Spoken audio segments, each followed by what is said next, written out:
ಆತ್ಮೀಯರೇ, ಶುಭವಾಗಲಿ ತಮಗೆ. ಸಿದ್ಧಾರೂಢರು ಜಾಗೃತ ದೇವರು. ತಾವು ಮನಸ್ಸಿನಲ್ಲಿ ಅಂದುಕೊಂಡದ್ದನ್ನು ಖಂಡಿತ ಈಡೇರಿಸುತ್ತಾರೆ. ಆದರೆ ಅದಕ್ಕಾಗಿ ತಮ್ಮಲ್ಲಿ ಶ್ರದ್ಧೆ ಮತ್ತು ಭಕ್ತಿ ಬೇಕಾಗಿದೆ. ಆದ್ದರಿಂದ ಸಿದ್ಧಾರೂಢರ ಈ ಚರಿತ್ರೆಯ ಬಗ್ಗೆ ಈ ಒಂದು ವಿಡಿಯೋದಲ್ಲಿ ಹೇಳುತ್ತಿರುವೆನು. ಆತ್ಮೀಯರೇ, ಸಿದ್ಧಾರೂಢರ ಕಥಾಮೃತವನ್ನು ಓದುವುದರಿಂದ ನಾನು ನನ್ನ ಆಸೆಗಳನ್ನೆಲ್ಲ ಈಡೇರಿಸಿಕೊಂಡಿರುವೆನು ಮತ್ತು ನನ್ನ ಜೀವನದಲ್ಲಿ ಶಾಂತಿ ನೆಮ್ಮದಿ ನೆಲೆಸಿದೆ. ಅದೇ ತೆರನಾಗಿ ತಾವೂ ಸಹ ತಮ್ಮ ಆಸೆಗಳನ್ನು ಈಡೇರಿಸಿಕೊಂಡು ನೆಮ್ಮದಿಯ ಜೀವನ ಸಾಗಿಸಬೇಕಾಗಿದೆ. ಅದಕ್ಕಾಗಿ ಅವರ ಮಹಾತ್ಮೆಯನ್ನು ತಿಳಿಯಲೇಬೇಕು. ಆ ಮಹಾತ್ಮೆಯನ್ನು ತಾವು ದಿನನಿತ್ಯ ಪಠಿಸಬೇಕು. ಇಲ್ಲವೇ ಕಥೆಯನ್ನು ಇನ್ನೊಬ್ಬರ ಬಾಯಿಂದ ಕೇಳಿದರೂ ಸಹ ತಾವು ಧನ್ಯರಾಗುತ್ತೀರಿ. ಈ ಒಂದು ಕೆಲಸವನ್ನು ನಾನು ಈ ವಿಡಿಯೋದಲ್ಲಿ ಮಾಡುತ್ತಿರುವೆನು. ತಾವು ಕೆಲಸ ಮಾಡುವಾಗಲೂ ಸಹ ಈ ವಿಡಿಯೋವನ್ನು ಕೇಳುತ್ತಾ ಹೋದರೆ ತಾವು ಮಾಡುವ ಕೆಲಸದ ಜೊತೆಗೆ ದೇವರ ಧ್ಯಾನ ಮಾಡಿದ ಹಾಗೆ ಆಗುತ್ತದೆ. ತಮ್ಮ ಆಸೆಗಳು ಖಂಡಿತ ಈಡೇರುತ್ತವೆ. ಮೊದಲನೇ ಅಧ್ಯಾಯ ಕೇಳುವಾಗ ತಮ್ಮ ಆಸೆಗಳಾಗಲಿ ಅಥವಾ ಯಾವುದೇ ಒಂದು ಸಂಕಲ್ಪವನ್ನು ಮಾಡಿರಿ. ಅದು 56ನೇ ಅಧ್ಯಾಯ ಮುಗಿಯುವುದರೊಳಗಾಗಿ ತಾವು ಮಾಡಿದ ಸಂಕಲ್ಪ ಈಡೇರುತ್ತದೆ. ನಾನು ಮಾಡಿದ ಸಂಕಲ್ಪ ಸಹ ಈಡೇರಿವೆ. ಹಾಗೆಯೇ ತಮ್ಮ ಸಂಕಲ್ಪ ಸಹ ಈಡೇರುತ್ತದೆ ಅನ್ನುವ ಭರವಸೆ ನನಗಿದೆ. ಹಾಗಾದರೆ ದಿನಂಪ್ರತಿ ಒಂದೊಂದು ಅಧ್ಯಾಯಗಳನ್ನು ಕೇಳುತ್ತಾ ಹೋಗೋಣ. ಗ್ರಂಥ ಮಹಾತ್ಮೆ. ಶ್ರೀ ಗಣೇಶಾಯ ನಮಃ. ಶ್ರೀ ಗುರು ಸಿದ್ಧಾರೂಢಾಯ ನಮಃ. 4 ವೇದ, 6 ಶಾಸ್ತ್ರ, 18 ಪುರಾಣ, 28 ದಿವ್ಯ ಆಗಮಗಳ ಸರ್ವಸಾರಭೂತವಾದ ಶ್ರೀ ಸಿದ್ಧಪುರುಷನ ಈ ಪವಿತ್ರವಾದ ಚರಿತ್ರೆಯನ್ನು ನಿತ್ಯವೂ ಶ್ರದ್ಧೆಯಿಂದ ಓದುವ, ಕೇಳುವ, ಪೂಜಿಸುವ ಸರ್ವ ಭಕ್ತರಿಗೆ ಧರ್ಮ, ಅರ್ಥ, ಕಾಮ, ಮೋಕ್ಷಗಳು ಸಿದ್ಧಿಸುವವು.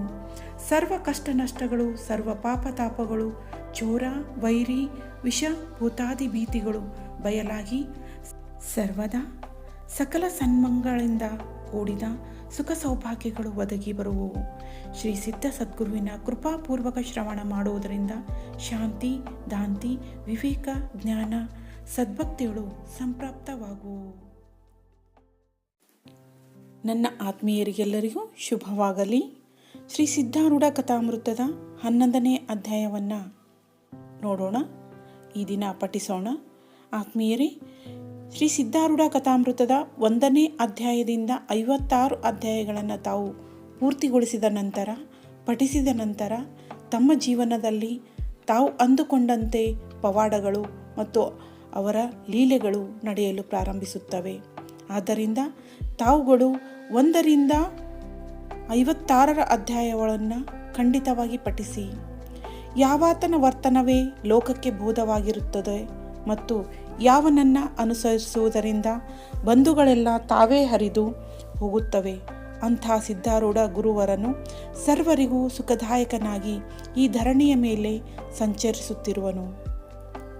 ದುಷ್ಟ ಜನರು ಶರೀರವನ್ನು ಪೀಡಿಸುತ್ತಿರುವಾಗ ಅಂಥವರ ಕೂಡ ಶಾಂತತ್ವದಿಂದ ವರ್ತಿಸುತ್ತಿದ್ದು, ದೇಹ ದುಃಖವು ಅದು ಮನಸ್ಸಿಗೆ ಸುಖವಾಗುವುದೋ ಎಂಬಂತೆ ಲೋಕಕ್ಕೆ ತೋರಿಸುತ್ತಿರುವನು. ಆ ಸದ್ಗುರುರಾಯನೇ ಜನರಿಗೆ ಭವನದಿಯನ್ನು ದಾಟಲಿಕ್ಕೆ ಉತ್ತಮವಾದ ಉಪಾಯವನ್ನು ಯೋಚಿಸುತ್ತಿರುವನು. ಹಿಂದಿನ ಅಧ್ಯಾಯದಲ್ಲಿ ಸಿದ್ಧ ಸದ್ಗುರುಗಳು ವಿಜಾಪುರದಲ್ಲಿರುವಾಗ ವಿಜನ ಸ್ಥಾನದಲ್ಲಿದ್ದು ತೋರಿಸಿದ ಅವಸ್ಥೆಯನ್ನು ಕಂಡು ಲೌಕಿಕ ಜನರಿಗೆ ಬಹು ಆಶ್ಚರ್ಯವಾಗುತ್ತಿತ್ತು ಎಂಬುದು ವಿವರಿಸಿತು. ಕೆಲವು ದಿವಸಗಳಾದ ಮೇಲೆ ಮೊಹರಂ ಹಬ್ಬವು ಬರಲು ಕೆಲವು ತುಂಟರು ಕೂಡಿ ಸಿದ್ಧನಾಥರನ್ನು ಹಿಡಿದು ಒಂದು ನೊಗದ ಮೇಲೆ ಕೂಡಿಸಿ ಅದನ್ನು ಎತ್ತಿ ಹೆಗಲ ಮೇಲೆ ಹೊತ್ತುಕೊಂಡು ಮನೆ ಮನೆಗೆ ಹೋಗಿ ಹಣ ಬೇಡಿಕೊಳ್ಳುತ್ತಿದ್ದರು. ಇಡೀ ದಿವಸ ಈ ಪ್ರಕಾರ ಮಾಡುತ್ತಾ ಬಹಳ ಹಣ ಕೂಡಿಸಿದರು. ಆದರೆ ಸಿದ್ಧರು ಒಂದು ಕ್ಷಣ ಹೊತ್ತು ನೊಗದ ಮೇಲಿಂದ ಇಳಿದ ಕೂಡಲೇ ಆ ದುಷ್ಟರು ಅವರನ್ನು ಹೊಡೆಯುತ್ತಿದ್ದರು. ಅದನ್ನೆಲ್ಲ ಸಹಿಸಿಕೊಂಡು ನೊಗದ ಮೇಲೆ ಕೂತಿರುವುದರಿಂದ ಮಹಾತ್ಮರ ತೊಡೆಗಳು ಕೆತ್ತಿ ಬಾತು ನಡೆಯಲಿಕ್ಕೆ ಬಾರದಂತಾಯಿತು. ಇಷ್ಟು ಮಾಡಿ ಆ ನಿರ್ದಯರಾದಂಥರವರು ತಮ್ಮ ಕೆಲಸವಾದ ಬಳಿಕ ಸಿದ್ಧಾರೂಢರನ್ನು ಬಿಟ್ಟುಕೊಟ್ಟು ಹೋಗಿಬಿಟ್ಟರು. ಸಹನಶೀಲರಾದ ಮಹನೀಯರಿಗೆ ಕಾಲುಗಳಿಗೆ ಆದ ದುಃಖವನ್ನು ನಡೆಯಲಿಕ್ಕೆ ಬಾರದೆ ಮೆಲ್ಲ ಮೆಲ್ಲನೆ ಒಂದು ಮಸೀದಿಯಲ್ಲಿ ಬಂದು ಬಿದ್ದುಕೊಂಡು ಅನ್ನುತ್ತಾರೆ, ಈಶ್ವರನು ಇದೊಂದು ಉಪಕಾರವನ್ನೇ ಮಾಡಿದನು. ಏಕೆಂದರೆ ದೇಹ ಚಲಿಸುತ್ತಿರುವುದರಿಂದ ಮನಸ್ಸಿಗೆ ವಿಕ್ಷೇಪವಾಗುತ್ತಿತ್ತು. ಆದರೆ ಒಂದೇ ಜಾಗದಲ್ಲಿರುವುದರಿಂದ ನಿರ್ವಿಕಲ್ಪ ಸ್ಥಿತಿಗೆ ಅನುಕೂಲವಾಗುತ್ತದೆ. ಈ ಪ್ರಕಾರ ಕೆಲವು ದಿನಗಳು ಹೋದವು. ಮಹಾತ್ಮರಿಗೆ ಅನ್ನೋದಕವನ್ನು ದೇವರು ಅಲ್ಲೇ ಪೂರೈಸುತ್ತಿದ್ದರು. ಸಿದ್ಧರಿದ್ದಲ್ಲಿಗೆ ಹುಡುಗರು ಬರುತ್ತಿದ್ದು ಅವರ ಕೂಡ ಸದ್ಗುರುಗಳು ಆಡುತ್ತಾ ಹೊತ್ತು ಕಳೆಯುತ್ತಿದ್ದರು. ಚೆಂಡು, ಬಗರಿ, ಗಾಳಿಪಟ ಇತ್ಯಾದಿ ಆಟಗಳನ್ನು ಹುಡುಗರ ಕೂಡ ಸಿದ್ಧನಾಥರು ಆಡುತ್ತಿರುವಾಗ ಅವರೆಲ್ಲರೂ ಸಿದ್ಧರ ಮೇಲೆ ಬಹುಪ್ರೇಮ ಮಾಡುತ್ತಿದ್ದರು. ಮಹಾತ್ಮರ ಭಾಷಣದಿಂದ ಅವರಿಗೆ ಬಹಳ ಆನಂದವಾಗುತ್ತಿತ್ತು. ಅವಧೂತರ ಈ ವಾರ್ತೆಯನ್ನು ಕೇಳಿ ತುಳಜಪ್ಪನೆಂಬ ಭಕ್ತನು ಅವರಿದ್ದಲ್ಲಿಗೆ ಬಂದು ನಮಸ್ಕರಿಸಿ ನಿಂತುಕೊಂಡನು. ಕಣ್ತುಂಬ ಆ ಮಹಾಪುರುಷನ ಮುಖವನ್ನು ನೋಡಿ ತುಳಜಪ್ಪನಿಗೆ ಬಹು ಆನಂದವಾಗಿ ಅಂದುಕೊಳ್ಳುತ್ತಾನೆ. ಈ ಮಹಾತ್ಮನ ಸೇವಾ ನನಗೆ ಸಿಕ್ಕರೆ ನಾನು ಧನ್ಯನಾಗುವೆನು. ಅನಂತರ ಆ ಸದ್ಭಕ್ತನು ಕೆಲವು ಹುಡುಗರನ್ನು ಕರೆಯಿಸಿ ಅವರನ್ನು ಕುರಿತು ಹೇಳಿದ್ದೇನೆಂದರೆ, ನೀವು ಆಟವಾಡುತ್ತಾ ಆ ಸಿದ್ಧರನ್ನು ನಮ್ಮ ಮನೆಗೆ ಕರೆಕೊಂಡು ಬಂದರೆ ನಿಮಗೆ ಕಡ್ಲಿ ಬೆಲ್ಲವನ್ನು ಕೊಡುವೆನು. ಅದನ್ನು ಕೇಳಿ 10-20 ಹುಡುಗರು ಕೂಡಿ ಸಿದ್ಧರ ಕೂಡ ಚೆಂಡಿನ ಆಟವಾಡುತ್ತಾ ತುಳಜಪ್ಪನ ಮನೆ ಕಡೆಗೆ ಹೋದರು. ತುಳಜಪ್ಪನ ಮನೆ ಮುಂದೆ ಮಹಾತ್ಮರು ಬಂದ ಕೂಡಲೇ ಆತನು ಬಂದು ಅವರ ಕೈ ಹಿಡಿದು ಮನೆಯೊಳಗೆ ಕರ್ಕೊಂಡು ಹೋಗಿ ಮಂಚದ ಮೇಲೆ ಕುಳ್ಳಿರಿಸಿದನು. ಅನಂತರ ತುಳಜಪ್ಪನು ಹುಡುಗರಿಗೆಲ್ಲ ಕಡ್ಲಿ ಪುಟಾಣಿ ಕೊಟ್ಟು ಕಳುಹಿಸಿದನು. ಬಳಿಕ ಆ ಸದ್ಭಕ್ತನು ಓಣಿಯೊಳಗಣ ಗೃಹಸ್ಥರನ್ನೆಲ್ಲ ಕರೆದುಕೊಂಡು ಬಂದು ಸಿದ್ಧಾರೂಢನ್ನ ಹೊರಗೆ ಕರೆದುಕೊಂಡು ಹೋಗಿ ಕ್ಷೌರ ಸ್ನಾನಾದಿಗಳನ್ನು ಮಾಡಿಸಿದನು. ಆಮೇಲೆ ದಿವ್ಯಪೀಠದ ಮೇಲೆ ಕೂಡ್ರಿಸಿ ಎತ್ತುವ ಯೋಗ್ಯ ಪೂಜಾದಿಗಳನ್ನು ಮಾಡಿ ಪಂಚಪಕ್ವಾನವನ್ನು ಭೋಜನ ಮಾಡಿಸಿದನು. ಭೋಜನ ನಂತರ ಮೃದುಶಯ್ಯೆಯ ಮೇಲೆ ಸದ್ಗುರುಗಳನ್ನು ಮಲಗಿಸಿದರು. ನಿತ್ಯದಲ್ಲಿಯೂ ಸದ್ಭಕ್ತರು ಬರುತ್ತಿದ್ದು ಸಿದ್ಧರ ಕೂಡ ವೇದಾಂತ ವಿಚಾರವನ್ನು ಚರ್ಚೆ ಮಾಡುತ್ತಾ ತಮ್ಮ ಶಂಕೆಗಳನ್ನು ಪರಿಹರಿಸಿಕೊಳ್ಳುತ್ತಿದ್ದರು. ಸಿದ್ಧರು ಬ್ರಹ್ಮಜ್ಞಾನಿಗಳೆಂಬ ವಾರ್ತೆಯು ಶಹರದೊಳಗೆಲ್ಲ ಪಸರಿಸಿಕೊಂಡಿತು ಮತ್ತು 4 ಕಡೆಯಿಂದ ಜಿಜ್ಞಾಸುಗಳು ಮಹಾತ್ಮರ ಭಾಷಣವನ್ನು ಶ್ರವಣ ಮಾಡಲಿಕ್ಕೆ ಬರಹತ್ತಿದರು. ಆಗ ಸಿದ್ಧರು ತುಳಜಪ್ಪನನ್ನ ಕುರಿತು ಅನ್ನುತ್ತಾರೆ, ಹಾರಾಡುತ್ತಿದ್ದ ಪಕ್ಷಿಯನ್ನು ಗೂಡಿನೊಳಗೆ ಬಂಧನ ಮಾಡಿದಂತೆ ನೀನು ನನ್ನನ್ನು ಇಲ್ಲಿ ಇಟ್ಟುಕೊಂಡಿರುವೆ. ನನ್ನ ಮನಸ್ಸಿಗೆ ಇಲ್ಲಿ ಸುಖವಾಗುವುದಿಲ್ಲ. ನನ್ನನ್ನು ಅದೇ ಮಸೀದಿಯೊಳಗೆ ಬಿಟ್ಟು ಬಿಡು. ಆಗ ತುಳಜಪ್ಪನು ಅದೇ ಪ್ರಕಾರ ಮಾಡಿದನು. ಸಿದ್ಧರಿರುವ ಸ್ಥಳವನ್ನು ಕೇಳಿಕೊಂಡು ಸರ್ವರು ಬರತೊಡಗಿದರು. ಬ್ರಾಹ್ಮಣ, ಕ್ಷತ್ರಿಯ, ವೈಶ್ಯ, ಶೂದ್ರ, ವಕೀಲ, ಫೌಜದಾರ, ಮಾಮಲೆದಾರ ಇವರೂ ಸಹ ಮಹಾತ್ಮರ ದರ್ಶನಕ್ಕೆ ಬಂದು ಬಹಳ ಪಶ್ಚಾತ್ತಾಪಪಟ್ಟು ಅವರ ಚರಣಗಳಿಗೆರಗಿದರು. ಸುಖ ದುಃಖ ಮಾನಪಮಾನಗಳನ್ನು ಸಮಾನ ಬುದ್ಧಿಯುಳ್ಳ ಮತ್ತು ದ್ವೇಷರಹಿತವಾದ ಸಿದ್ಧ ಮಹಾತ್ಮರು ಸರ್ವರ ಕೂಡ ಮೃದು ಭಾಷಣ ಮಾಡುತ್ತಿದ್ದು ಅವರೆಲ್ಲರ ಮನಸ್ಸಿಗೆ ಆನಂದವಾಗಿ ದರ್ಶನ ಮಾತ್ರದಿಂದ ಕೃತಕೃತ್ಯರೆನಿಸಿಕೊಂಡು ಹೋಗುತ್ತಿದ್ದರು. ಯಾವುದೊಂದು ಮನೆಯೊಳಗೆ ರೋಗಗ್ರಸ್ತರಿದ್ದರೆ ಕೂಡಲೇ ಸಿದ್ಧರ ಚರಣಗಳ ಮೇಲೆ ಅವರನ್ನು ಹಾಕುತ್ತಿದ್ದರು. ತತ್ಕ್ಷಣವೇ ಅವರ ಪೀಡೆಗಳು ನಿವಾರಣೆಯಾಗುತ್ತಿದ್ದವು. ಒಂದು ದಿನ ಮಹಾತ್ಮರು ಕೂಡುವ ಸ್ಥಾನದ ಮುಂದೆ ಮೈದಾನಿನಲ್ಲಿ 18 ಕುಲದವರೆಲ್ಲರೂ ಕೂಡಿ ತಮ್ಮ ತಮ್ಮ ಕುಲವರ್ಣಾದಿಗಳು ಶ್ರೇಷ್ಠವೆಂದು ವಿವಾದ ಮಾಡುತ್ತಿದ್ದರು. ಅವರೆಲ್ಲರೂ ಕಡೆಗೆ ಈ ವಾದವನ್ನು ಸಿದ್ಧರ ಮುಂದೆ ತರಲು ಅವರನ್ನು ಕುರಿತು ಸಿದ್ಧರೆಂದರು. ದೇವರು ಅನೇಕವಿಲ್ಲದೆ ಸರ್ವರಿಗೂ ಒಬ್ಬನೇ ಇರುವನು. ಆದರೆ ಅವನನ್ನು ಹೊಂದಲಿಕ್ಕೆ ಮಾರ್ಗಗಳು ಅನೇಕ ಇರುವವು. ಒಂದು ಊರಿಗೆ ಹೋಗಲಿಕ್ಕೆ ಹೇಗೆ ಅನೇಕ ರಸ್ತೆಗಳಿರುವವೋ ಹಾಗೆ ದೇವರ ಸ್ಥಾನಕ್ಕೆ ಮುಟ್ಟಬೇಕಾದರೆ ಅನೇಕ ಮಂತ್ರಗಳಿರುತ್ತವೆ ಅಥವಾ ಮತಗಳಿರುತ್ತವೆ. ದೇವರು ಕೃಪೆಯು ಸರ್ವ ಜೀವಿಗಳಿಗೂ ಸಾಧ್ಯವಿದೆ ಎಂಬುದು ನಿರ್ವಿವಾದವಿರುವುದು. ಇದನ್ನು ಕೇಳಿದ ಕೂಡಲೇ ಅವರೆಲ್ಲರೂ ವಾದವನ್ನು ಬಿಟ್ಟು ಸಿದ್ಧರಿಗೆ ನಮಸ್ಕರಿಸಿ ಅಲ್ಲಿಂದ ಹೋದರು. ಹೀಗೆ ಕೆಲವು ಕಾಲ ಬಿಜಾಪುರದಲ್ಲಿ ಕಳೆದು ಆಮೇಲೆ ಸಿದ್ಧಯತಿಗಳು ಪುನಃ ಸಂಚಾರಕ್ಕೆ ಹೊರಟರು. ಆಗ ಊರೊಳಗಿನ ಭಕ್ತ ಜನರೆಲ್ಲರೂ ಬಂದು ಸಿದ್ಧರನ್ನು ಕುರಿತು ಪ್ರಾರ್ಥಿಸುತ್ತಾರೆ. ಸದ್ಗುರುನಾಥರೇ, ನೀವು ಇಲ್ಲಿಂದ ಹೋದ ಮೇಲೆ ನಮ್ಮನ್ನು ತಾರಣ ಮಾಡುವವರು ಮತ್ಯಾರೂ ಇಲ್ಲ. ನಿಮ್ಮ ದರ್ಶನವು ನಮಗೆ ನಿತ್ಯ ಆಗುತ್ತಿರುವಾಗ ನಾವು ಸಹಜವಾಗಿ ಧನ್ಯರಾಗುತ್ತಿದ್ದೆವು. ಈ ವಚನಗಳನ್ನು ಕೇಳಿ ಸಿದ್ಧ ಮಹಾತ್ಮರು ಅನ್ನುತ್ತಾರೆ, ಹೇ ಸದ್ಭಕ್ತರುಗಳಿರ, ಕೇಳಿರಿ. ನೀವು ಈಗ ಜ್ಞಾನ ಬೀಜ ಮಾತ್ರ ತೆಗೆದುಕೊಂಡಿರುವಿರಿ. ಮುಂದೆ ಅದಕ್ಕೆ ಅಂಕುರ ಬರುವುದು. ಹೃದಯೆಂಬ ಹೊಲದಲ್ಲಿ ಹುಟ್ಟಿರುವ ಈ ಬೀಜದ ಅಂಕುರವನ್ನು ಸದ್ವರ್ತನದಿಂದ ರಕ್ಷಿಸಬೇಕು, ಭಕ್ತಿಯುಕ್ತ ಕರ್ಮಗಳಿಂದ ಪಾಲಿಸಬೇಕು ಮತ್ತು ಆತ್ಮಜ್ಞಾನದಿಂದ ಪೋಷಿಸಬೇಕು. ಈ ಸಾಧನಗಳಿಂದ ಮುಂದೆ ನೀವು ನಿಶ್ಚಯವಾಗಿ ಉತ್ತಮ ಗತಿಯನ್ನು ಹೊಂದುವಿರಿ. ಅವುಗಳಿಂದ ನಿಮ್ಮ ಸಂಸಾರ ವಿಪತ್ತಿಯು ನಾಶವಾಗಿ ಬ್ರಹ್ಮಪ್ರಾಪ್ತಿಯು ಸುಲಭವಾಗುವುದು. ಈಗ ಅನ್ಯ ಸ್ಥಾನಗಳಲ್ಲಿರುವ ಜೀವರು ನನ್ನ ದಾರಿ ನೋಡುತ್ತಲಿದ್ದಾರೆ. ಅವರಿಗೆ ನನ್ನ ಬೋಧವನ್ನು ಕೊಡುವ ದಿಶೆಯಿಂದ ಆ ಜೀವರ ಕಡೆಗೆ ಈ ಶರೀರವು ಹೋಗುತ್ತದೆ. ಹೇಗೆ ನೀವು ನನಗೆ ಉಪಚಾರಗಳನ್ನು ಮಾಡಿದಿರೋ ಹಾಗೆ ಇಲ್ಲಿಗೆ ಬರುವ ಸಾಧು ಸತ್ಪುರುಷರಿಗೆ ಮಾಡುತ್ತಾ ಇರಿ. ಅದರಿಂದ ನಿಮ್ಮ ಮನಸ್ಸಿಗೆ ಶಾಂತಿ ಪ್ರಾಪ್ತವಾಗಿ ಸರ್ವ ರೀತಿಯಿಂದ ನಿಮಗೆ ಕಲ್ಯಾಣವೇ ಆದೀತು. ಪ್ರೇಮಪೂರ್ವಕವಾದ ಈ ಅಮೃತಮಯ ಭಾಷಣವನ್ನು ಕೇಳಿ ಸರ್ವರ ನೇತ್ರಗಳಿಂದ ಪ್ರೇಮಾಶ್ರುಗಳು ಇಳಿದವು ಮತ್ತು ಕಂಠವು ಸದ್ಗತಿತವಾಗಿ ಮಾತನಾಡಲಾರದೆ ಹೋದರು. ದಯಾಭರಿತರಾದ ಸದ್ಗುರುನಾಥರು ಅವರ ಪ್ರೇಮ ಸ್ಥಿತಿಯನ್ನು ನೋಡಿ ಆಶ್ವಾಸನ ಕೊಟ್ಟು ಅನ್ನುತ್ತಾರೆ, ಸದ್ಭಕ್ತರೇ, ಕೆಲವು ಕಾಲದ ಮೇಲೆ ಇಲ್ಲಿ ಸಮೀಪದ ಒಂದು ಊರಿನಲ್ಲಿ ನಾನು ಸತ್ಯವಾಗಿ ವಾಸ ಮಾಡುವೆನು. ಹೀಗೆ ನುಡಿದು ಸದ್ಗುರುನಾಥರು ದಕ್ಷಿಣ ದಿಕ್ಕಿಗೆ ನಡೆದರು. ಭಿಕ್ಷೆ ದಿಶೆಯಿಂದ ಮಾತ್ರ ಗ್ರಾಮದಲ್ಲಿ ಹೋಗುತ್ತಿದ್ದು ಇತರ ಕಾಲವೆಲ್ಲ ಅರಣ್ಯಗಳಲ್ಲಿ ಕಳೆಯುತ್ತಿದ್ದರು. ಅಲ್ಲಿ ದನ ಕಾಯುವವರು ಕೂಡ ಆಡುತ್ತಿದ್ದು ಹೀಗೆ ಜೀವನ್ಮುಖಿ ಸುಖದ ಸಲುವಾಗಿ ಜನಸಂಘವನ್ನು ಬಿಟ್ಟು ನಿಸ್ಸಂಗರಾಗಿ ಸಂಚಾರ ಮಾಡುತ್ತಲಿದ್ದರು. ಹೀಗೆ ಸಂಚರಿಸುತ್ತಾ ಸಿದ್ಧಾರೂಢರು ಸಿದ್ದಾಪುರಕ್ಕೆ ಬರಲು ಅಲ್ಲಿ ಒಂದು ಚಮತ್ಕಾರವನ್ನು ನೋಡಿದರು. ಒಬ್ಬ ಜಂಗಮ ಹಠಯೋಗಿಯು ಕೈಕಾಲುಗಳನ್ನು ನೆಲಕ್ಕೆ ಹಚ್ಚಿ ಕಾಲುಗಳನ್ನು ಮೇಲೆ ಮಾಡಿ ಗಜಂ ನಿಂತಿದ್ದನು. ಹೀಗೇಕೆಂದು ಸಿದ್ಧರು ಆತನಿಗೆ ವಿಚಾರಿಸಲು ಆತನು, ನಾನು ಹೀಗೆ ಮಾಡುವುದೇಕೆಂದರೆ ಈ ಗ್ರಾಮದವರೆಲ್ಲರೂ ಕೂಡಿ ಸಹಸ್ರ ಜಂಗಮಾರ್ಚನೆ ಮಾಡಿದರೇನೆ ನಾನು ಗಜಂ ಇಳಿಸುವೆನು, ಇಲ್ಲವಾದರೆ ಹೀಗೆ ಉಪವಾಸ ನಿಂತು ಬಿಡುವೆನು. ಈತನು ಜಂಗಮನಾಗಿ ನಮ್ಮ ಗ್ರಾಮದಲ್ಲಿ ಉಪವಾಸ ನಿಂತು ಇರುವಾಗ ನಾವು ಹೇಗೆ ಊಟ ಮಾಡಬೇಕೆಂದು ಊರವರೆಲ್ಲರೂ ಊಟ ಮಾಡದೇ ಇರುತ್ತಿರಲು ಬಹಳವಾಗಿ ತಳಮಳಿಸುತ್ತಿರುವ ಆ ಜನರನ್ನು ಕಂಡು ಅವಧೂತರು ಅವರನ್ನು ಕುರಿತು, ಸದ್ಭಕ್ತರೇ, ನನ್ನ ವಚನವನ್ನು ಕೇಳಿರಿ. ನೀವು ಸಹಸ್ರ ಜಂಗಮಾರ್ಚನೆ ಮಾಡಿಸುವವೆಂದು ಈ ಜಂಗಮನಿಗೆ ಹೇಳಿ ನಮಸ್ಕಾರ ಮಾಡಿರಿ. ನಾನು ಆತನಿಗೆ ಸಮಾಧಾನ ಮಾಡುತ್ತೇನೆ ಎಂದು ಅಂದರು. ಇದನ್ನು ಕೇಳಿ ಗ್ರಾಮದ ಜನರು ಸಂತೋಷಯುಕ್ತರಾಗಿ ಸಹಸ್ರ ಜಂಗಮಾರ್ಚನೆ ಮಾಡಿಸುತ್ತೇವೆಂದು ಆ ಜಂಗಮನಿಗೆ ನಮಸ್ಕರಿಸಿದರು. ಆಗ ಆತನು ಗಜಂ ಇಳಿಸಿ ಕೂತನು. ಸಿದ್ಧರು ಕೂಡಲೇ ಬಂದು ಅವನನ್ನು ಕುರಿತು, ಜಗಭರಿತ ಜಂಗಮನಿರುವಾಗ ಯಾವ ಜಂಗಮನನ್ನು ಉಣಿಸುವಿ? ಜಂಗಮ ಮರ್ಕಂ ಕೆಲವರಿದ್ದಾರೆ ಅನ್ನುವಿಯಾದರೆ ಅಂಥವರು ಷಡೂರ್ಮಿ ಸಹಿತ ಇರುವರೋ ರಹಿತರಿರುವರೋ? ಷಡೂರ್ಮಿ ಸಹಿತ ಜಂಗಮರೆಂದರೆ ಬದ್ಧರಿರುವುದರಿಂದ ಪೂಜೆಗೆ ಅಯೋಗ್ಯರು. ಷಡೂರ್ಮಿ ರಹಿತರೆಂದರೆ ಮೇಲೆ ನಿತ್ಯ ತೃಪ್ತರಾದ ಅಂಥವರಿಗೆ ನೈವೇದ್ಯವು ನಿಷ್ಪ್ರಯೋಜಕವಾಗಿರುತ್ತದೆ ಎಂದು ನುಡಿದ ಶಾಸ್ತ್ರೀಯ ಭಾಷಣವನ್ನು ಕೇಳಿದ ಕೂಡಲೇ ಆ ಜಂಗಮನು ನಿರತನಾದನು. ಆಮೇಲೆ ಏಕಾಂತದಲ್ಲಿ ಅವನನ್ನು ಕರಕೊಂಡು ಹೋಗಿಸಿದ್ದರು. ಈ ಡಾಂಬಿಕ ವರ್ತನವನ್ನು ಬಿಟ್ಟು ಬಿಡು, ಜನರಿಗೆ ಇದು ತಿಳಿಯಿತೆಂದರೆ ನಿನಗೆ ಅಪಮಾನವಾಗುವುದು ಎಂದು ಅಂದದ್ದು ಕೇಳಿ ಆತನು ಲಜ್ಜಿತನಾದನು. ಆಮೇಲೆ ಸಿದ್ಧನಾಥರು ಹಾಲು ಮತ್ತು ಸಕ್ಕರೆ ತರಿಸಿ ಆ ಜಂಗಮನಿಗೆ ಕೊಟ್ಟು ಜನರನ್ನು ಕುರಿತು, ಜಂಗಮನು ಜಗದ್ಭರಿತನಿರುವನು.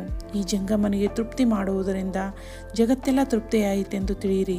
ಈಗ ನೀವು ನಿಶ್ಚಿಂತರಾಗಿ ನಿಮ್ಮ ಗೃಹಕೃತ್ಯದ ಕಾರ್ಯಗಳಿಗೆ ಉದ್ಯುಕ್ತರಾಗಿರಿ ಎಂದು ನುಡಿಯಲು ಅವರೆಲ್ಲರೂ ಸದ್ಗುರುಗಳನ್ನು ಸ್ತುತಿಸುತ್ತಾ ಆನಂದದಿಂದ ಮನೆಗಳಿಗೆ ತೆರಳಿದರು. ಸಿದ್ದಯ್ಯತೀಶ್ವರನರು ಮುಂದೆ ಹೋಗುತ್ತಿರುವಾಗ ಯಾದವಾಡಕ್ಕೆ ಬಂದು ಒಂದು ಮನೆಯ ಮುಂದೆ ಭಿಕ್ಷೆಗೆ ನಿಲ್ಲಲು ಒಬ್ಬ ಸ್ತ್ರೀಯಳು ಅವರಿಗೆ ಒಂದು ರೊಟ್ಟಿ ಕೊಟ್ಟಳು. ಆ ರೊಟ್ಟಿಯ ಮೇಲೆ ಸ್ವಲ್ಪ ಪಲ್ಯವಿರಲು ರೊಟ್ಟಿ ತುಂಬ ಪಲ್ಯವಿಲ್ಲವಲ್ಲ ಎಂದು ಮಹಾತ್ಮ ನುಡಿದರು. ಆಗ ಆಕೆ ಅದೇ ಪಲ್ಯವನ್ನು ರೊಟ್ಟಿಯ ಮೇಲೆಲ್ಲ ಸವರಿಕೊಡಲು ಸಿದ್ಧರು, ಈಗ ಮುರಿಯಲಿಕ್ಕೆ ರೊಟ್ಟಿ ಇಲ್ಲವಲ್ಲ ಅಂದರು. ಇದನ್ನು ಕೇಳಿ ಆಕೆ ನಗುತ್ತಾ ಈತನು ಹುಚ್ಚನಿದ್ದಾನೆಂದು ಒಳಗೆ ಹೋದಳು. ಈ ಪ್ರಕಾರ ಉನ್ಮತ್ತ ಚರ್ಯೆಯನ್ನು ತೋರಿಸುತ್ತಾ ಅವಧೂತರು ಸಂಚರಿಸುತ್ತಿದ್ದರು. ಹಾಗೆಯೇ ರೊಟ್ಟಿ ಕೈಯಲ್ಲಿ ಹಿಡ್ಕೊಂಡು ಸಿದ್ಧರು ಅಲ್ಲಮಯ್ಯ ಎಂಬ ಪುರಾಣಿಕನು ತನ್ನ ಮನೆಯೊಳಗೆ ಪುರಾಣ ಹೇಳುತ್ತಿರುವುದನ್ನು ನೋಡಿ ಒಳನುಗ್ಗಿದರು. ಮಹಾತ್ಮರ ಈ ಉನ್ಮತ್ತ ಚರ್ಯೆಯನ್ನು ಕಂಡು ಪುರಾಣಿಕನು ಅಲ್ಲಿದ್ದವರನ್ನು ಕುರಿತು, ಈ ಭವ್ಯೆಯನ್ನು ಹೊರಗೆ ಹಾಕಿರಿ ಎಂದೆನ್ನಲು ಸಿದ್ಧರು ಬಲಾತ್ಕಾರದಿಂದ ಒಳಗೆ ಉಳಿದರು. ಆಗ ಪುರಾಣವು ಯಥಾರೀತಿ ನಡೆಯುತ್ತಿರುವಾಗ ಆ ಚೆನ್ನಬಸವ ಪುರಾಣದೊಳಗಣ ಈಶ್ವರನ ಪಂಚವಿಶಂತಿ ಲೀಲೆಗಳ ಪೈಕಿ ಅಂಧಕಾಸುರಾರಿತ್ವವನ್ನು ಪುರಾಣಿಕನು ನಿರೂಪಿಸುತ್ತಿದ್ದನು. ಉಪಮಾ ಅಲಂಕಾರ ವರ್ಣಿಸುವಾಗ ಗಜದಂಥ ಆಮ್ರ ವೃಕ್ಷವಿದ್ದು ಅದರ ಎದುರಿಗೆ ಶಂಕರನು ತಪಸ್ಸು ಮಾಡುತ್ತಿರುವಾಗ ವೃಕ್ಷದ ಮೇಲೆ ಮಧುಮಿತ್ರವೆಂಬ 2 ಪಕ್ಷಿಗಳು ಪರಸ್ಪರ ಭಾಷಣ ಮಾಡುತ್ತಿದ್ದವು. ಆಗ ವಿದ್ಯುಲ್ಲತ ಎಂಬ ಶಬ್ದವು ಬರಲು ಪುರಾಣಿಕನನ್ನು ಕುರಿತು ಸಿದ್ಧರು, ವಿದ್ಯುಲ್ಲತ ಈ ಶಬ್ದಕ್ಕೆ ಸಂಬಂಧ ಯಾವುದು, ವೃಕ್ಷವೋ ಗಜವೋ ಎಂದು ಕೇಳಲು ಪುರಾಣಿಕನು ನಿರ್ಣಯ ಹೇಳಲಾರದೆ ನಿರುತ್ತರನಾದನು. ಆಗ ಅವಧೂತರೆನ್ನುತ್ತಾರೆ, ಆ ಶಬ್ದವು ವೃಕ್ಷಕ್ಕೆ ಸಂಬಂಧವಾಗಿದ್ದರೆ ವೃಕ್ಷದ ಸ್ಥಾವರ ಸ್ಥಿತಿಯದು, ಅದು ವಿರುದ್ಧವಾಗದು. ಗಜಕ್ಕೆ ಹೇಗೆ ಸಂಬಂಧವಾಗುವುದು? ಪುರಾಣಿಕನು ಈ ವಿವೇಚನವನ್ನು ಕೇಳಿ ಆತನು, ನಾನು ತಿಳಿದಂತೆ ಹುಚ್ಚ ಭವಿಯಲ್ಲ, ಈ ವ್ಯಕ್ತಿ ಬೇರೆ ಇದೆ ಎಂದು ಚಿಂತಿಸುತ್ತಾ, ಮಹಾತ್ಮರೇ ನೀವೇ ಹೇಳಿರಿ ಎಂದು ನುಡಿಯಲು ಸಿದ್ಧಗುರುಗಳು ವಿದ್ಯುಲ್ಲತೆಯ ಉಪಮೆಯು ಎಲ್ಲಿ ಸಂಬಂಧ ಮಾಡಬೇಕೆಂದರೆ ಪೀಪಿಲಿಕಾದಿ ಗಜಾಂತಚರ ದೇಹಗಳಲ್ಲಿ ಅವುಗಳ ಬುದ್ಧಿವೃತ್ತಿ ಎಂಬ ದರ್ಪಣದಲ್ಲಿ ಚಿದಾಭಾಸನು ಪ್ರತಿಬಿಂಬಿಸುತ್ತಾನೆ. ಈ ಚಿದಾಭಾಸನಿಗೆ ವಿದ್ಯುಲ್ಲತೆಯ ಉಪಮೆಯು ಸಲ್ಲುತ್ತದೆ. ಹೇಗೆ ಕತ್ತಲೆಯ ರಾತ್ರಿಯಲ್ಲಿ ಮೇಘಾಗ್ನಿಯೊಳಗೆ ವಿದ್ಯುಲ್ಲತೆ ಹೊರಟು ಕ್ಷಣದಲ್ಲಿ ಸರ್ವ ವಸ್ತುಗಳನ್ನು ಭಾಸಿಸಿ ಕೂಡಲೇ ತನ್ನ ಆಶ್ರಯವಾದ ಮೇಘದೊಳಗೆ ಐಕ್ಯವಾಗುವುದು, ಹಾಗೆಯೇ ಕೂಟಸ್ಥನ ಸನ್ನಿಧಿಯಲ್ಲಿ ಕಲ್ಪಿತ ಬುದ್ಧಿಯಲ್ಲಿ ಪ್ರತಿಬಿಂಬಿತವಾದ ಚಿದಾಭಾಸನು ಸರ್ವ ತ್ರಿಪುಟಿಗಳನ್ನು ಭಾಸಿಸಿ ಕ್ಷಣದಲ್ಲಿ ಸ್ವರೂಪದೊಳಗೆ ಐಕ್ಯನಾಗುವನು. ಆದ್ದರಿಂದ ಈ ಚಿದಾಭಾಸನೇ ವಿದ್ಯುಲ್ಲತೆಗೆ ಯೋಗ್ಯ ಉಪಮೇಯನಾಗುವನು ಎಂದು ಹೇಳಿ ಅವಧೂತರು ತಮ್ಮ ಕೈಯಲ್ಲಿದ್ದ ರೊಟ್ಟಿಯನ್ನು ಪುರಾಣದ ಮೇಲೆ ಇಟ್ಟುಬಿಟ್ಟರು. ಪುರಾಣಿಕನು ಆ ರೊಟ್ಟಿಯನ್ನು ಕೈಯಲ್ಲಿ ತಕ್ಕೊಂಡು ಮಹಾಪ್ರಸಾದವೆಂದು ಮಸ್ತಕಕ್ಕೆ ಮುಟ್ಟಿಸಿದನು ಮತ್ತು ಪಾಪೋಹಂ ಪಾಪೋಹಂ ಅನ್ನುತ್ತಾ ಸಿದ್ಧರಿಗೆ ನಮ್ರ ಭಾವದಿಂದ ನಮಸ್ಕಾರ ಮಾಡಿ ಸಿದ್ಧರನ್ನ ಕುರಿತು, ನೀವು ಬ್ರಹ್ಮನಿಷ್ಠ ಸದ್ಗುರುಗಳಿರುವಿರಿ, ನಾನು ಕಾಶಿಗೆ ಹೋಗಬೇಕೆಂದು ನಿಶ್ಚಯಿಸಿದ್ದೇನೆ, ತಮ್ಮ ಆಜ್ಞೆಯಾಗಬೇಕು ಎಂದು ಕೇಳಲು ಸಿದ್ಧಾರೂಢರು, ಕಾಶಿಗೆ ಹೋದವರು ತಿರುಗಿ ಬರುವುದಿಲ್ಲ, ನೀನು ಅಲ್ಲಿಗೆ ಏಕೆ ಹೋಗುತ್ತಿ ಎಂದು ಕೇಳಲು, ನಾನು ಹೋಗುವುದು ನಿಶ್ಚಯಿಸಿರುತ್ತೇನೆ ಎಂದು ಅಲ್ಲಮಯ್ಯನು ಅಂದನು. ಅದಕ್ಕೆ ಸಿದ್ಧ ಮುನಿಗಳು, ಹಾಗಾದರೆ ಹೋಗು, ಅಲ್ಲಿಯೇ ನಿನಗೆ ಮೋಕ್ಷ ಸಿಗುವುದು ಎಂದೆನ್ನಲು ಇದೇ ಆಶೀರ್ವಾದವೆಂದು ಆ ಸದ್ಗುಣಿಶಾಲಿಯಾದ ಪುರಾಣಿಕನು ಕೆಲವು ದಿನಗಳಾದ ಮೇಲೆ ಕಾಶಿ ಯಾತ್ರೆಗೆ ಹೋದನು. ಆದರೆ ಕಾಕತಾಳೀಯ ನ್ಯಾಯದಂತೆ ಅವನು ಅಲ್ಲಿಯೇ ತೀರಿಕೊಂಡನು. ಆಮೇಲೆ ಸಿದ್ಧಾರೂಢರು ಆ ಗ್ರಾಮವನ್ನು ಬಿಟ್ಟು ಕಿಲ್ಲೆಯೊಳಗಿಂದ ಹೊರಬೀಳುವಾಗ 3 ಗಳಿಗೆ ರಾತ್ರಿಯಾಗಿದ್ದು ವಿಶೇಷ ಕತ್ತಲೆಯಾಗಿತ್ತು. ಅದೇ ಸಮಯದಲ್ಲಿ ಆ ಗ್ರಾಮದ ಫೌಜುದಾರನು ಕೆಲವು ಸಿಪಾಯಿಯರನ್ನು ಕರೆದುಕೊಂಡು ಕಳ್ಳರ ತಪಾಸಣೆಗಾಗಿ ಮುಂದಿನಿಂದ ಬರುತ್ತಿದ್ದನು. ಆತನು ಸಿದ್ಧರನ್ನು ಕಂಡು ಪ್ರಶ್ನೆ ಮಾಡಲು ಮಹನೀಯರು ಉತ್ತರ ಕೊಡಲಿಲ್ಲ. ಚೋರಕಾರವಾದ ಆ ಫೌಜುದಾರನ ಮನಸ್ಸು ಕಂಡವರನ್ನೆಲ್ಲ ಕಳ್ಳರೆಂದು ಭಾವಿಸುತ್ತಿತ್ತು. ಹೀಗಾಗಿ ಆತನು ಸಿದ್ಧರನ್ನ ಕಳ್ಳನಂತೆ ಭಾವಿಸಿ ಅವರನ್ನು ಹೊಡೆಯಿರೆಂದು ಸಿಪಾಯರಿಗೆ ಆಜ್ಞಾಪಿಸಲು ಅವರು ಮಹಾತ್ಮರಿಗೆ ಯಥೇಷ್ಟ ಹೊಡೆದರು. ಅನಂತರ ಸಿದ್ಧರನ್ನು ಗ್ರಾಮದ ಹೊರಗೆ ಕಳುಹಿಸಲು ಸಿದ್ಧಯತಿಗಳು ಒಂದು ಗುಡಿಯೊಳಗೆ ಹೋಗಿ ಮಲಗಿಕೊಂಡರು. ಈ ವಾರ್ತೆಯನ್ನು ಪುರಾಣಿಕನು ಕೇಳಿ ಅವನು ಗುರುಗಳನ್ನು ಶೋಧಿಸುತ್ತಾ ಸಿದ್ಧರು ಮಲಗಿಕೊಂಡಿರುವ ಗುಡಿಗೆ ಬಂದನು. ನೋವಿನಿಂದಲೂ ಶ್ರಮದಿಂದಲೂ ಬಿದ್ದಿರುವ ಸದ್ಗುರುನಾಥರನ್ನು ಕಂಡು ಮರಳಿ ಗ್ರಾಮಕ್ಕೆ ಬರಬೇಕೆಂದು ಪ್ರಾರ್ಥಿಸಲು ಸಿದ್ಧರು ಒಪ್ಪಿಕೊಳ್ಳದಿರಲು ಆತನು ಗ್ರಾಮದೊಳಗಿಂದ ಮಹಾತ್ಮರಿಗೋಸ್ಕರ ನೈವೇದ್ಯವನ್ನು ತರಿಸಿದನು. ಅದನ್ನು ಅರ್ಪಿಸಿ ಬಹು ಕನಿಕರದಿಂದ, ಹೇ ಸಿದ್ಧಗುರುಗಳೇ, ನಿಮ್ಮನ್ನು ನೋಡಿ ನನ್ನ ಕಣ್ಣೊಳಗಿಂದ ನೀರು ಸುರಿಯುತ್ತವೆ. ದುರ್ಧರವಾದ ಪ್ರಾರಬ್ಧವು ನಿಮ್ಮನ್ನು ಕಾಡುವುದು, ನಮ್ಮಿಂದ ನೋಡಲಾಗುವುದಿಲ್ಲ. ಇದನ್ನು ಕೇಳಿ ಸದ್ಗುರುರಾಯರು ಹಿಂದಿನ ವೃತ್ತಾಂತವನ್ನು ನೆನಪು ಮಾಡಿ, ಅದರ ಮುಂದೆ ಇದು ಏನೇನೂ ಅಲ್ಲ, ಅದೇನೆಂದರೆ ಬಳ್ಳಾರಿಯ ರಸ್ತೆ ಮೇಲಿಂದ ಒಮ್ಮೆ ಸಿದ್ಧರು ಹೋಗುತ್ತಿರುವಾಗ ಅವರು ಒಬ್ಬರ ಮನೆ ಮುಂದೆ ನಿಂತರು. ಆಗ ದ್ವಾರಪಾಲಕನು ಬಂದು, ಬಾಬಾಜಿ ನೀನು ಯಾರು ಇದ್ದಿ ಎಂದು ಕೇಳಲು ಮಹಾತ್ಮರು ಉತ್ತರ ಕೊಡಲಿಲ್ಲ. ಆಗ ಆತನು ಬಹಳ ಸಿಟ್ಟಿನಿಂದ, ಮೊನ್ನೆ ಸಾವಕಾರನ ಮನೆಗೆ ಕನ್ನ ಹಾಕಿದಿರಿ, ಈಗ ಪುನಃ ಕಳುವು ಮಾಡಲಿಕ್ಕೆ ಬಂದಿರುವಿ, ನನಗೆ ಗೊತ್ತಾಯಿತು ಎಂದು ನುಡಿದು ಸಿದ್ಧರನ್ನ ಹಿಡಿದು ನೂಕಿದನು. ಆಗ ಪೌಟಣಿಗೆಯ ಕಲ್ಲ ಮೇಲೆ ರಪ್ಪನೆ ಬಿದ್ದು ಮೊಣಕಾಲಿಗೆ ಗಾಯವಾಗಿ ರಕ್ತ ಬಂತು.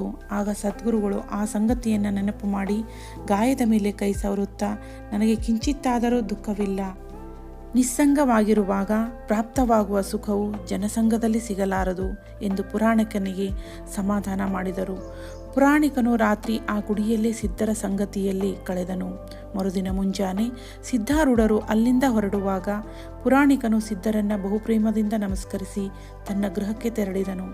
ಮುಂದಿನ ಅಧ್ಯಾಯದಲ್ಲಿ ಬಹಳ ಸುರಸವಾದ ಕಥೆ ಇರುವುದು. ಅದನ್ನು ಶ್ರೋತಾ ಜನರು ಆದರದಿಂದ ಶ್ರವಣ ಮಾಡತಕ್ಕದ್ದು. ಭಾವಿಕ ಜನರು ಪ್ರೇಮದಿಂದ ಈ ಚರಿತ್ರೆಯನ್ನು ಕೇಳುವುದರಿಂದ ಮೋಕ್ಷಕ್ಕೆ ಇದು ಸಾಧನವಾಗುತ್ತದೆ ಎಂಬಲ್ಲಿಗೆ ಶ್ರೀ ಸಿದ್ಧಾರೂಢ ಕಥಾಮೃತದೋಳು ಶ್ರವಣ ಮಾತ್ರದಿಂದ ಸರ್ವ ಪಾಪಗಳನ್ನು ಭಸ್ಮ ಮಾಡುವಂಥ ಈ 11ನೇ ಅಧ್ಯಾಯವನ್ನು ಶಿವದಾಸನು ಶ್ರೀ ಸಿದ್ಧಾರೂಢ ಸದ್ಗುರುಗಳ ಚರಣಾರವಿಂದಗಳಲ್ಲಿ ಸಮರ್ಪಿಸಿರುವನು. ಆತ್ಮೀಯರೇ, ಮುಂದಿನ ಒಂದು ವಿಡಿಯೋದಲ್ಲಿ 12ನೇ ಅಧ್ಯಾಯವನ್ನು ಪಠಿಸೋಣ. ಆತ್ಮೀಯರೇ, ಈ ಒಂದು ವಿಡಿಯೋಗಳು ತಮಗೆ ಮೊದಲಿಗೆ ಸಿಗಬೇಕೆಂದರೆ ಈ ಒಂದು ಚಾನಲ್ಗೆ ಸಬ್ಸ್ಕ್ರೈಬ್ ಮಾಡಿ ಬೆಲ್ ಐಕಾನ್ ಮೇಲೆ ಕ್ಲಿಕ್ ಮಾಡಿದ್ರಿ ಅಂದರೆ ನಾನು ವಿಡಿಯೋಗಳನ್ನು ಅಪ್ಲೋಡ್ ಮಾಡಿದ ತಕ್ಷಣ ತಮಗೆ ಒಂದು ನೋಟಿಫಿಕೇಷನ್ ಬರುತ್ತೆ. ತಾವೇ ಮೊದಲು ವಿಡಿಯೋವನ್ನು ನೋಡಬಹುದು. ನನ್ನ ಉದ್ದೇಶ ನನ್ನ ಆತ್ಮೀಯರಿಗೆಲ್ಲರೂ ಶುಭವಾಗಬೇಕು, ಸುಖ ಸಂತೋಷ ನೆಮ್ಮದಿಯಿಂದ ಜೀವನ ನಡೆಸಬೇಕು, ಆ ಸಿದ್ಧಾರೂಢರು ತಮ್ಮ ಮೇಲೆ ಕೃಪಾದೃಷ್ಟಿ ಬೀರಬೇಕು ಎನ್ನುವ ಒಂದು ಆಸೆ ಇದೆ.